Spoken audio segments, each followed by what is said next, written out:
क्या आप जानते हैं बागेश्वर धाम का रहस्य? यहाँ क्यों चढ़ाए जाते हैं तीन रंग के नारियल? बागेश्वर धाम सरकार मंदिर की चर्चा इन दिनों पूरे देश में जोरों पर है।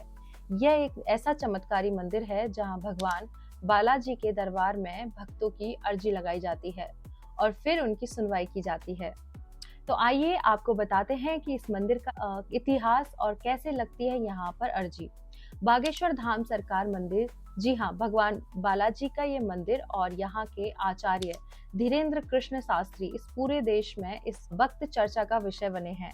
ऐसा दावा किया जाता है कि यहाँ आकर श्रद्धालु अपनी अर्जी लगाते हैं और उनकी सभी मनोकामनाएं पूरी होने के साथ ही उन्हें हर कष्ट से मुक्ति मिलती है। यहाँ आचार्य धीरेन्द्र कृष्ण शास्त्री भगवान बालाजी का दरबार लगाते हैं और अनजान लोगों को उनके नाम से बुलाते हैं। फिर पर्ची में लोगों की समस्या भी लिख देते हैं। आजकल ये बातें लोगों की जुबान पर चढ़ी हैं। तो आइए आज हम आपको बताते हैं कि कहाँ यह है बागेश्वर धाम सरकार मंदिर और क्या है यहाँ का इतिहास। बागेश्वर धाम मंदिर का इतिहास। बागेश्वर धाम मंदिर एक पुराना चमत्कारिक मंदिर है। ये मंदिर छतरपुर के पास बागेश्वर धाम में स्थित है और यह बालाजी का मंदिर है। यहाँ पर हनुमान जी के सामने ही महादेव जी का मंदिर है। बागेश्वर धाम मंदिर भगवान बालाजी का फेमस मंदिर है। ये छतरपुर जिले के खजुराहो पन्ना रोड पर मौजूद गंज नाम के छोटे से कस्बे 35 किलोमीटर की दूरी पर स्थित है। 20-30 साल पहले करीब 1986 में इस मंदिर का जीर्णोद्धार कराया गया। उसके बाद यह मंदिर काफी प्रसिद्ध होता चला गया। 1847 में वहां संत सेतु लाला जी महाराज का आगमन हुआ।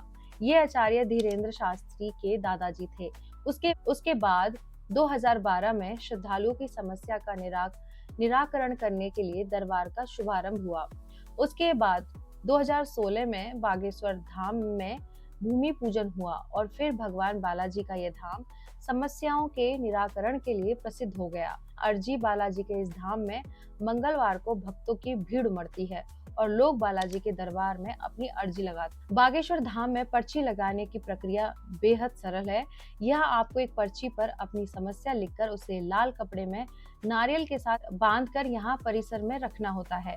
यहाँ पर आपको लाल, पीले और काले कपड़े में बंधे हुए नारियल मिल जाएंगे।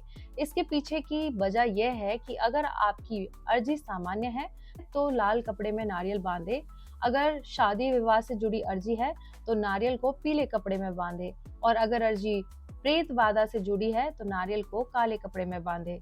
इसके साथ ही यह भी कहा जाता है कि अगर आप यहाँ आकर ऐसा नहीं कर सकते हैं तो अपने घर पर ही पूजा स्थल में नारियल के साथ अपनी अर्जी लगा सकते हैं।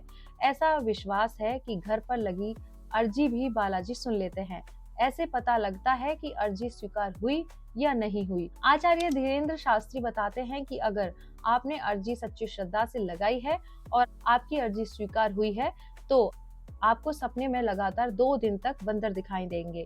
केवल एक दिन बंदर दिखाई दे तो यह माना जाता है कि आपकी अर्जी पहुंच चुकी है और अर्जी के स्वीकार होने पर घर के किसी सदस्य को सपने में 2 दिन तक बंदर दिखाई देंगे। अगर आपकी अर्जी स्वीकार न हुई हो, यानी कि आपको सपने में बंदर न दिखे, तो फिर से मंगलवार को ये उपाय करने होंगे। इन उपायों को 2-3 मंगलवार तक दोहराने से आपकी अर्जी अवश्य स्वीकार होगी। बागेश्वर धाम हम किस तरह से पहुंच सकते हैं? अगर आप बागेश्वर धाम सरकार मंदिर जा रहे हैं तो सड़क मार्ग की मदद से या ट्रेन या हवाई मार्ग से यहाँ तक पहुंच सकते हैं। भोपाल से बागेश्वर धाम की दूरी करीबन 365 किलोमीटर है। ट्रेन से जाने की इच्छा रखने वालों के लिए बागेश्वर धाम छतरपुर रेलवे स्टेशन या फिर खजुराहो रेलवे स्टेशन भी पहुंचा जा सकता है। इस रेलवे स्टेशन से धाम तक के लिए आपको टैक्सी या बस आसानी से मिल जाएगी। वहीं सड़क मार्ग से इस मंदिर में जाना है तो इसके लिए भी पहले खजुराहो आना पड़ेगा और फिर पन्ना रोड पर पन्नागंज नाम के छोटे से कस्बे से 35 किलोमीटर दूर आकर आप यहाँ पहुँच जाएंगे।